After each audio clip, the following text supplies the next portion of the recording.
Hello, Dogysamich here. Surprise, yes, we do have 19 glowflies that we're gonna go through, and I figured just to mess around with this setting in Vegas and practice for myself or something, I don't know. I'm gonna actually talk through some of these. This isn't scripted. I guess this gets filed as a react to some people, although I've seen these before, so not really reacting, but just gonna talk about something. First one doesn't have too much to it. Marooner's Bay glowflies, a little bit special because I have recycled Brella, so as you can see, can filter pretty easily. In my opinion, there's really only one key thing out of the norm that you need to know about Bay, which is where to stand when you have the glowflies, which is where I'm trying to stand right now, like towards the front of the basket area on the right side. You have some flexibility depending on where the rush is coming from, but that also depends on if you are looking and can see where the rush is coming from. And if you don't know and you're standing too far back, kind of like whoever is behind me right now, and you don't know that the rush is coming from like the split spawns or from the left spawn, you wind up having what's happening now, where some of them are still coming from the right, which is where most of the filtering is coming from, but then some of them are coming from the left, which, speaking of filtering, notice how there is absolutely nobody in front of me, which is why there's no surprise that the three behind couldn't handle the split and everybody goes down. Luckily, I have Booyah, which I would not say that was a good use of Booyah, but it's enough to get through the wave, and somehow we survive.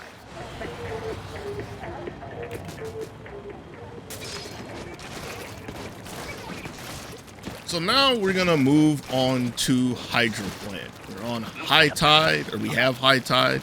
You can tell by the wave indicator if you happen to never notice there's a wave indicator. This one is also not really out of the ordinary because I have the holy grail of glowflies, rush wave, whatever you want to call it, which is a roller. Literally any roller will do. Specifically a roller and not a brush. I know some people try to think to try to do this with a brush, but it doesn't work the same. There is some nuance that makes this even less feasible with a brush. But anyway, you have a roller, especially in freelance, this is pretty much what you're doing. Somebody's going to stand in some spot because there's always some spot that freelancers want to designate as a safe spot, and you're just a barricade. If you do not know this, what's happening is I am slow rolling, as I've seen it coined, I've heard it coined. I don't know if there's an official term for it, but all you do is you slightly tap, or you slightly hold forward on your analog stick. And while you're moving any degree of forward, your roller is actively doing damage. It's actively doing its crush damage.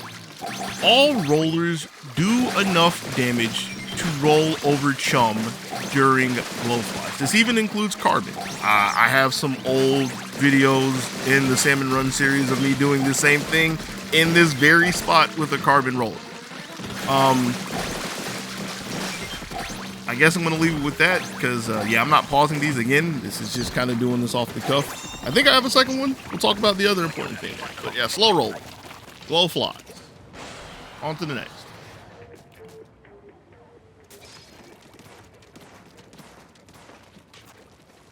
First and foremost, don't panic. Don't worry about the audio. TLDR, the game audio got recorded low. Oop. Second thing, if I'd actually paid attention when I was shoveling all of the clips in here, this would be a little further. Don't worry about this because this is recycled on Bay again. But there's still some good stuff to talk about. The comp is different. Weapons that filter better. One that just blows up the glowfly, that being the decav.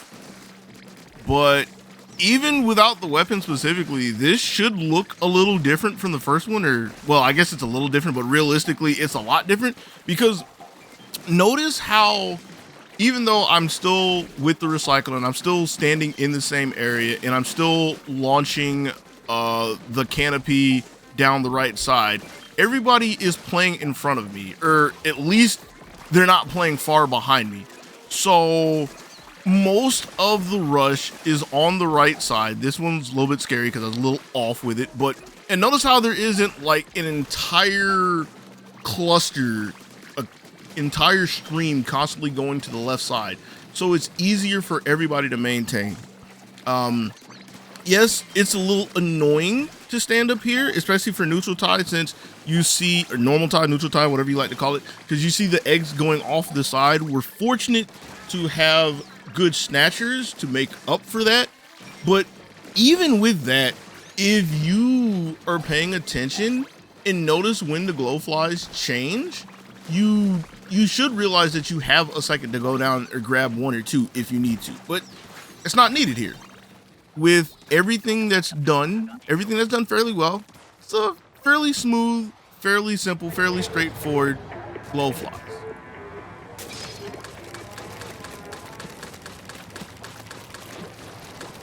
All right, so here we are on Jammin' Salmon Junction with the Reeflux.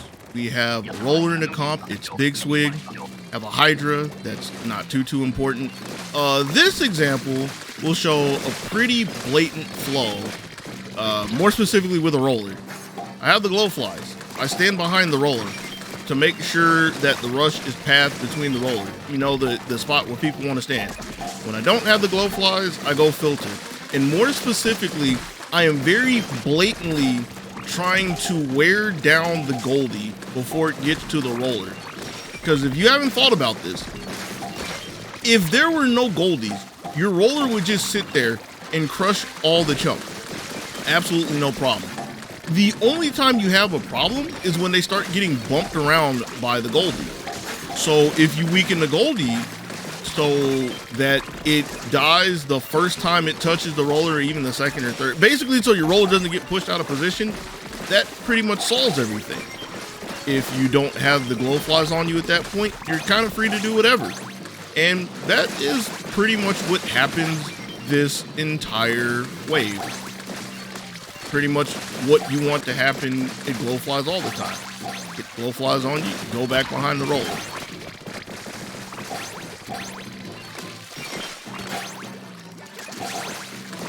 Don't have the glowflies, go get some eggs. Little bump for the Hydra there, it's alright. No real harm, no foul. And that is the main topic of this one.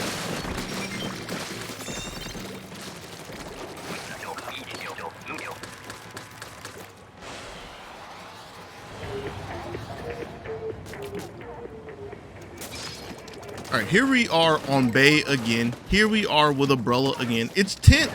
It's a different Brella. All right, look, next time I'll put a little more thought and a little more prep into the order of stuff. But with that being said, since this is the third time and we've talked about a Brella on Bay twice before, we don't really have to talk about a whole lot, right? I mean, there's still a lot to talk about, but you should have some ideas of things to look for. You can see some good patterns, some bad patterns. See people playing on the right side, couple people in front, or one person in front, couple people in front. So, you know, things look good. Surely this keeps going for the entire 100 seconds, right? Glowflies go to the left. Things start to fall apart. That is a norm for Bay. And this is a lucky thing to have Tent for, being able to put it on the basket because it's wide enough to cover both sides. But I think that's really the only thing out of the ordinary that happens with this.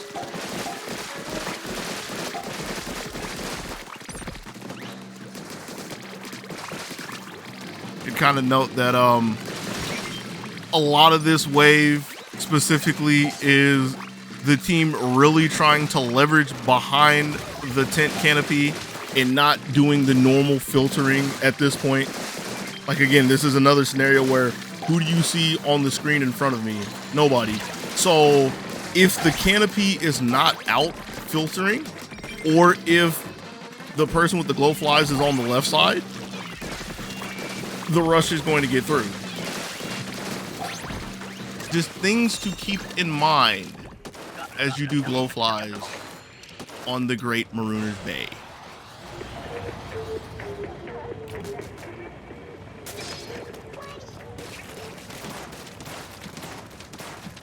All right, look, I promise you don't need a Brella or a roller to get through glowflies. It's just luck of the draw for everything that's happened so far.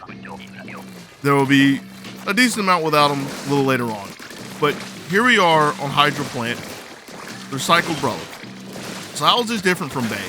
Well, unlike Bay, where you have one long passageway where you're just constantly launching your canopy, you have to be aware of where the spawns are for this one. There's 3 spawns. There's normally 3 spawns. If there's less than 3 spawns, I can't think of it off the top of my head, because again, this isn't scripted. But yeah, you have to be aware for where the spawns are when you launch the canopy. Now, you don't need to be absolutely aware in a normal sense, because if you were to launch it in the wrong place, normally or hopefully people would filter. But just like I pointed out in the example before people going down, if you would have looked, if you would have noticed, there was nobody in front of me filtering. This is another scenario where the team is really trying to just play behind the canopy instead of doing glowflies normally. So if somebody's ever out of position, if the canopy ever goes in the wrong place, if the canopy is not in time, things will quickly fall apart. Taking a couple hits there is not exactly the worst, especially since I just got a fresh cycle of glowflies, so I know I can take it away and not be detrimental to the team unless they just stand in the path or they stand unprepared, which happens sometimes. Yeah, it's just a quick talk through another wave of glowflies. What do we got next? We are back on Hydroplant. We got Dousers this time. We do have a tent in the comp, so we have yet another Brella, but this is playing on the other side of the barrier. A couple things to note here. First one being that even though there is a barrier, like mentioned a couple times, you still want to play normally. Like, think of your roller, think of your Brella as like insurance, as opposed to like Plan X, or I guess you think of it as Plan X. Like, you still want to play normally. If you have the glowflies on you, sure, you're standing behind it, but like now, if you don't have it, why wouldn't you filter like normal? It can help to cover multiple angles, especially in a scenario like this. And with this weapon specifically, with just dualies in general, I do know that some people are really terrified of the idea of rolling. The value of rolling depends on the dualie specifically, but again, if you understand what's happening with glowflies, if you understand that when you don't have the glowflies on you, you're pretty free to do whatever you want, you can just set up and be like a pretty strong turn in like a tower defense sense. And this is the second thing I wanted to talk about. If you've noted so far, and this is going to be a pretty common theme throughout this video, throughout really all of my glowfly videos, anytime you see me playing glowflies, I don't really throw eggs very often because I always want to have my ink so that I can shoot. I don't really like the idea of just trying to toss 60% of my ink to throw an egg. You see stuff like that happen. But whenever somebody uses an impactful special, like the Wave Breaker earlier, to keep control or to gain control, and there is control, that's really the green light to use to start throwing. Because if it's done well, nothing else is going to happen at that point. You don't really have anything to do. Let me go out and come back in for this next one. So this time we are back on Junction, and this is a more common, more quote-unquote honest attempt at glowflies. I have heavy splatling. There is a Nova, there is a Sploosh, there is an SBlast, there are no barriers. So this is more of a pure test of, can the team as a whole deal with constant pressure? Because that's all that Glowflies is, if you think about it. That's all the rush is there is a constant stream of pressure. Therefore, there has to be a constant response. Again, if you have the Glowflies on you, you're standing the furthest back so people can filter in front of you. And if you don't have the Glowflies, you should be somewhere down the line to thin out the line as much as possible, depending on what weapon you have. It could be entirely, before it actually gets to whoever has the Glowfly. And that's all that's really happening. Now, if that's the case, why are you covering one side and like people are going down on the other? Well, look what's happening on the other side. Even though there are two weapons that can constantly shoot, and one with a huge AoE, there are people throwing bombs, throwing eggs, standing really far back, to where there's like a huge cluster of lessers that are getting to the Glowfly, or getting to the person with the Glowfly before they can really do anything. And there was a point that I wanted to say something about the stalling, which stalling isn't really ever a good thing to do unless you need to survive, but I'm sure I'll have another example to do that. But talking through that, that was just pretty much straightforward Glowflies. On to the next. Alright, by now, I kind of feel like that we've gone through enough of the overarching concepts, or like some overarching concepts, that I don't really have to say too much about this one. The big premise being that even with a stiff weapon, with slow stray speed, long recovery on the shots, H3, if you're paying attention, if you're aware of when you do or don't have the Glowflies, if you're aware of when they change to give you a decent indicator of how much time you have, if you're keeping tabs and stuff like that, even with a weapon like H3, you can kind of just wander wherever for the most part. Case in point, even though I said earlier I don't throw too many eggs, like with a roller, keeping people protected, and with a tri-stringer, that's actually a pretty important thing here, that's able to put a lot of damage. In fact, enough damage that a roller can just tap the Goldie. Like, I feel pretty free in this wave. It's also important to note that we have a class blaster, but this co-worker specifically is the normal kind that thinks that they have to stand on the platform, on the grounds platform behind the roller at all times, regardless of whether they have Glowflies or not. So they lose an immense amount of value in the weapon. We're gonna have a couple of class blaster waves in here later, and the TLDR is pretty much one of the few times that class is actually really strong. But that's enough about this one. Let's move on.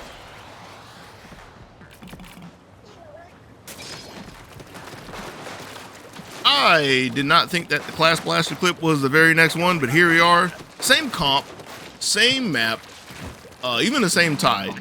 We'll make a quick note that TLDR, if you have a roller or a Brella and you're freelancing, you don't need to do what this roller is trying to do and like try to push down the lines all the time like you're overfishing. Maybe I'll talk more in depth about it later or some other time, but yeah, all that doesn't need to happen in freelance because you're not overfishing. Like, unless you legitimately know what you're doing, which... Alright, so anyways, Clash Blaster. It's an example of a weapon that filters very, very well in Glowflies. Does enough damage to one-shot chum. You only need 50 damage. And it has a pretty decent sized AoE and a fast fire rate. So when you have a weapon like this, you are really the driving force of the comp, regardless of whether you have a barrier or not. So when you don't have the Glowfly, well, I guess I can start when you do have the Glowflies, which is you still need to actually play the game. Even though you have some more liberty not to, you have some more liberty to stand where you want to, which we saw a little bit earlier. But when you don't have the Glowflies, you really can just wall off an entire area by yourself. Case in point about the roller. But yeah, when you have like a really strong filtering weapon with either a high or a constant uptime, you really get to dominate glowflies more so than the average coworker realizes. So you need to make good use of that. On to the next. And the next is another grounds glowflies wave. This one with high tide and this one with Octobrush. Now, funny thing about Octobrush, generally speaking, it's a weak weapon. Very far down the list of SR weapons, but it does surprisingly well in glowflies. Not because of its ink efficiency, you will have to refill often, which you will see here, but it does enough damage to kill chum, because again, you only need 50 damage for chum, and it swings in such a wide radius, so it's actually pretty solid at filtering. Now, the main point that I'll have with this is high tide in general, because I think this is the last high tide in this collection of videos. High tide doesn't change the game flow in the sense of like speeding up the actual pace, because it's always constant pressure. Again, that's just the MO of glowflies of Rush, is can the team deal with constant pressure. What high tide does though is it shortens the amount of time that you have to react to a spawn change. Which, if you do not know, when a fresh set of glowflies goes to a new person, not when somebody goes down and the glowflies have to go somewhere, but like when they normally change, that's when you get a new spawn. So where it gets really dangerous on grounds, for example, is a situation like this, where there's a quick change, but the quick change is to a spawn that's right on top of where everybody's sitting. That is the real threat of high tide glowflies in a general sense. But with that, and with all the pieces of the machine working really well, all the cogs in the machine, that went pretty good. Again, I'm not going to edit this one. I'm just going to let that one go. On to the next. Yep, here we are in the grounds block for yet another one. This time with Trislosh. You let me tell the story, I'll say that Trislosher is surprisingly good for glowflies. Realistically, it's just okay. Sloshers, as a class, are pretty decent because they're AoE. Something to keep in mind with weapons like V-Slosher, Trislosher, Dread Ringer, anything really that sloshes like this, if you're using rollers incorrectly for this, but with weapons like this, you want to make sure that you are sloshing over your targets and letting the paint fall down onto them for the damage, as opposed to just sloshing directly into the first thing in front of you. When you slosh over and you let it fall down, everything that gets hit in the AoE is getting hit for the damage. And in most cases, just like with Trislosher, that's enough damage to kill all of the chum. It doesn't really do a whole lot to the Goldie in general, but again, the main thing you're caring for in this situation is just the filtering in general. Now, the other topic of this one, which is what's happening here, is when people go down and people start trying to stall. That's okay. I mean, when you're stalling, somebody is sitting there actively not participating. That's one less person clearing chum, and that's less goldies appearing on the stage, but it is resetting the game state, or trying to reset the game state. The thing to keep in mind when you do it is that if you are not the one stalling, you need to actually try to put the game back into the normal state so that you can continue on with the normal game flow. That was the point of the last one. On to the next one. And for the next one, we are back on Bay. We are back with a roller. If you've been here with Salmon Run stuff for quite some time, you already know where this is going. For the most part. In a general sense, I don't want to move from here. We've already talked about slow rolling earlier, and as you see some of the things that we've talked about throughout this video so far. A new thing to talk about will be idle ink recovery, which is really useful for when you have a roller and you are slow rolling like this. We've already mentioned that when you have the roller down, you're tilting forward, you have an active, you're actively doing damage, you have an active hitbox. If you let go of the analog stick, you're putting no direction in there and you're sitting in neutral, like right here, your ink actually recovers. Like, I'll point it out again. Like, if you look at the ink tank on the back right here, you can see it slowly recovering. Not now, right now. So this is how, when you have a roller, this is how you can get your ink back without having to stop and swim. Normally, this isn't too much of an issue, but think about when you have something like Dynamo and you don't want to flick. That's the main topic for this one. As you see, there's a tank. That's an impactful special, so go throw some eggs. You still need some eggs because people are kind of doing whatever, so I don't get to do the whole stone wall thing, but you know, it still works out. Acceptable. Next.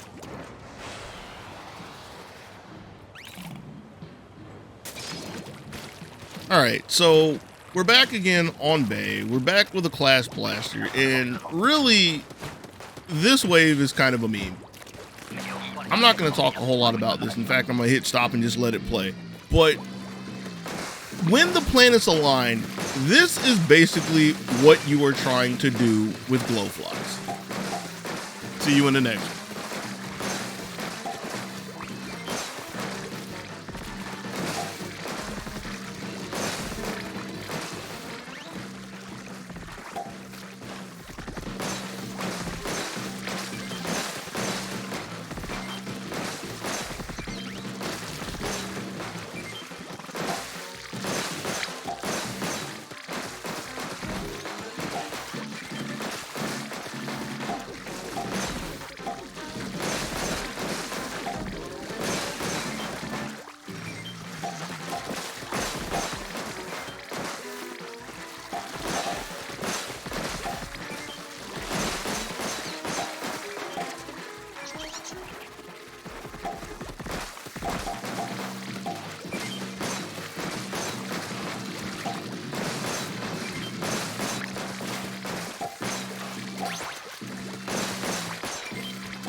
All right, so for all the times so far that we've had some kind of barrier, some kind of a good filter, decent amount of AoE, this is probably the weakest comp for Glowflies in this video.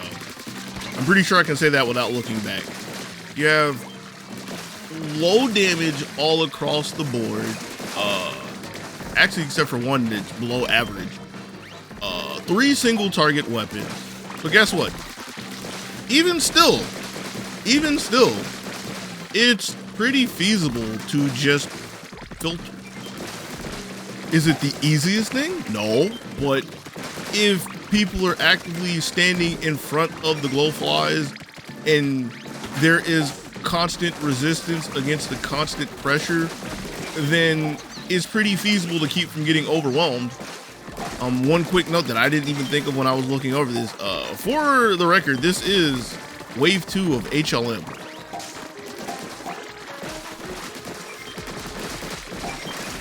But as we are going through, I feel like that death is my responsibility because shortly before it, I threw an egg instead of shooting, which maybe it wasn't the cause of it, but I feel like it wasn't a great thing to do. The special was okay. Special was good because it's a quick clear. Even if it's splashdown, what splashdown is impactful in the sense that it's a quick clear, but you don't get control. But if the team has a quick response, then it's a rapid reset to neutral. I don't feel so good about the Kraken on base specifically because it's not like they can move from that spot. Kraken in general lowers your mobility, but it was still enough to get through. On to the next. And the next is Sploosh on grounds. Sploosh being one of the strongest shooters, arguably the strongest shooter depending on your school of thought.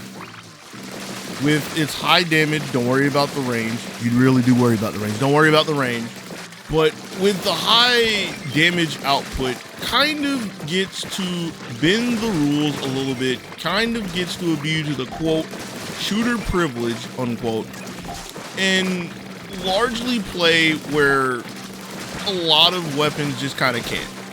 Now, this clip kind of makes me laugh because in glancing over it a few times, I kind of realized that this goes uncharacteristically wrong. Like, I knew that this was going to happen, people going down, having to use specials and stuff, but I kind of wondered why. Because I'm pretty sure my school of thought back here was, I am going to just walk down and clear most of the chum as per usual. Don't worry about that part. Clear most of the chum as per usual because I have the highest DPS and the highest shooting rate.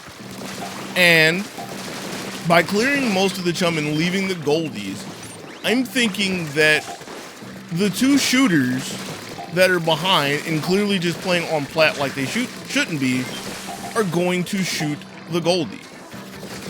That doesn't happen. So, hindsight being 2020, I kind of wonder if, in spite of how my coworkers were playing, if I should have just focused on the goldie more as it went by. I actually could say a lot more about this one, but that's just food for thought. We're going on to the next.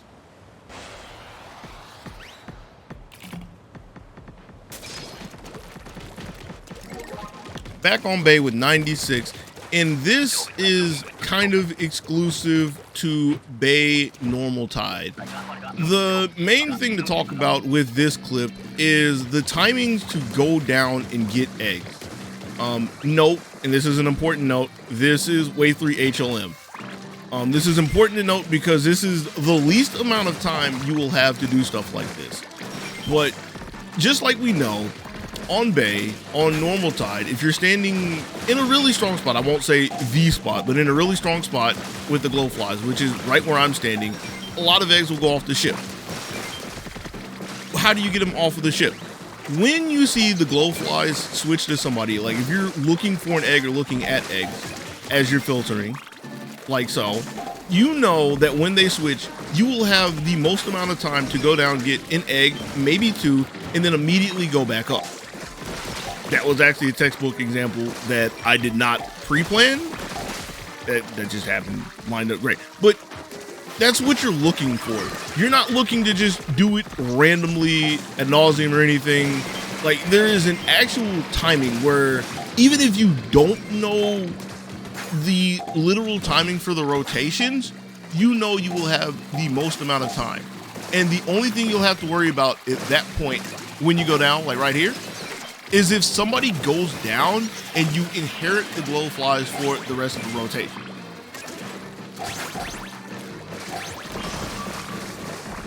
And then it's Wave 3, so everybody press your right stick in. That buoy is technically not good. This tank is technically not good. Because if we needed eggs, we are limiting our movement and mobility and ability to get eggs. But it's freelance, it's good enough. On to the next.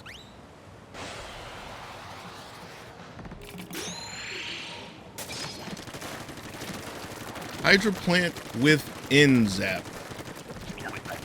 Not a whole lot to really say about this one. There is a key point that I'm going to try to lead into in the middle, but Yeah, we pretty much hit all the points of this.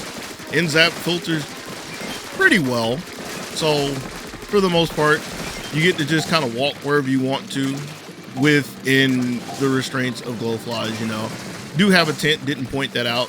So a lot of this will be, if the tent shoots somewhere like this, I want to look somewhere else. Realistically, everybody should be doing this, but again, most of your freelancers are just going to sit on the designated spot and cower in fear whether they have the glowflies or not, so you can't really depend on them for that.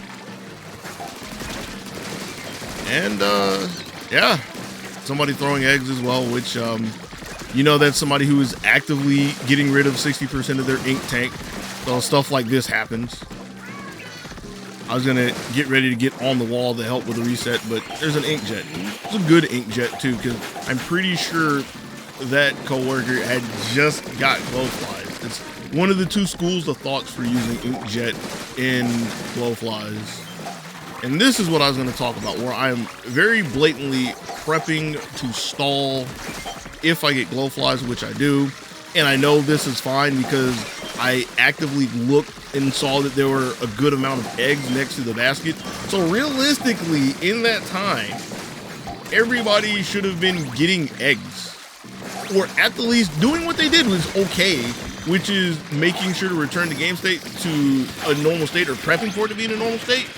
But if we're talking about trying to get as much efficiency out of the time, there could have been more eggs gathered if they used the free time.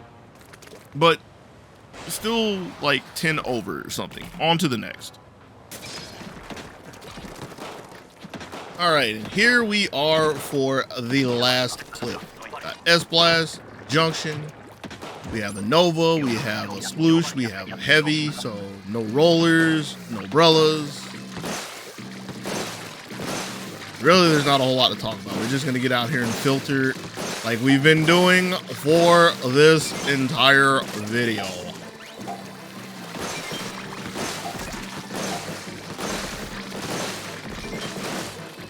Now, something that I will point out that you will see a good example of right there is even having a weapon with high reasonable burst damage. I don't want to go as far as to really say high. Throughout this clip, I don't really focus on goldies too much, except for situations like that. You should in general, but the reason why I kind of don't think too much of it is because I have Heavy and Sploosh. And since they're normally behind me, and I hit in an AoE with SBlast, I tend to think that I would much rather clear as much chum as I can and let the high DPS, because they're both high DPS, let the high DPS focus on the single target of the goal. Now, this is the last thing I want to bring up, is tank. Generally speaking, when I'm looking to use tank in glowflies, I'm looking for this right here, some long sight line, the longest sight line possible, to just sit and hold the chain gun. If you're able to find one the entire length, you have to realize that that's an entire area that's just walled off and nothing is going to get through. And that's it. We made it. We've done it. And we did it. We made it through 19 glowflies. Hopefully this has been some kind of useful for you. We didn't have one on sockeye. I probably have one sitting around, but those tend to be extremely scuffed in freelance. Surprisingly, didn't have one on smoke yard. I think I have some with commentary from the stream. I don't feel like dealing with that. And then there hasn't been one from Bonerattle, because anytime I have a decent glowflies on Bonerattle, it's either tucked into a lossless streak or it is just scuffed. Really, because Bonerattle has warped people's minds, is brainwashed them to think rails are really good in spite of whatever they have available. Oh, you don't believe me? Hold on. I got you. Here we are on Bonerattle Arena with, at the time, the recent comp that just passed, considered a pretty strong comp. Only quote-unquote flaw that you would point out in it really is carbon rollers, but guess what? We're talking about glowflies, and as you see right here, any roller will do. You have ballpoint, you have Swiffer, you have paintbrush, 3 pretty strong weapons, 2 forms of AoE, 1, it's like the second highest DPS of regular weapons, but because we're on a stage with rails, and this is a really common thing, people just get brainwashed into believing the only way that you can do glowflies in this scenario is to sit on a rail, neglect your weapon, neglect just the normal function, the normal mechanics of the wave, and just throw bombs. Throw specials as well. Reef slider into absolutely nothing. Because, you know, we have to clear these clusters instead of, you know, filtering like we've seen this entire video. Like, imagine if somebody was standing behind the roller and shooting the Goldie, just like every other time, just like every other stage. But that's the thing that just magically doesn't happen here. It's bizarre. And with the fact that you realistically can't have the rush go up to the basket, especially since most people don't have the awareness to be ready for the spawn changes from one side to the other, you're going to be forced to throw eggs. So most of your glowfly waves on Bonerattle are just going to be scuffed because people really believe in rails. But I digress, as some people would say. That's really it. And if you've ever wondered why, for the few glowflies compilations that I've had, I think this is like the second or third one. I don't know. I didn't count before I do this. Like, why haven't I had any Bonerattle? That's why. Because they all look like that. Except imagine not having a roller. Like, it's... I feel like it's a waste of time. But anyways. If you've made it this far, this is 40 minutes into this. I appreciate the time. If you've been through this whole series so far, 180 videos, or even just any part of it, totally thank you for it. Kind of hate to be this kind of person, but if you like the video, like, comment. I'm not going to ask you to subscribe. I really am not going to ask that much. But, no, seriously, like, mention something so I know if this is worth the effort. I mean, I'm probably going to do a few more just for my own sake. But I thought about this because I've come across people here and there that say, you know, they would like some kind of commentary, whether it's like meaningful, funny, insightful, useful, useless. Some people who are like, I don't really bother with anything that just doesn't have commentary. It's like, I can try this. Especially since I've recently come across some people that have been showing how they go across doing stuff like this. And I was like, wait, this is actually very easy to just slot in now that I know what to do. Side note, this is the podcast portion. I'm not going to cut this out, though. But, yeah. If this is some variation of cool, let me know. If not, let me know so I know not to just delve too far into this. I mean, I imagine by saying that it'll be split either way. Some people like it, some people won't, whatever. But yeah, again, thanks for your time. And in the next one, which, I mean, I always have videos that I can make for this. I always have ones that tack on to the Salmon Run stuff. It's just a question of, will I sit down and do it instead of playing the game? Only time will tell. But until next time, be easy, yo. Peace.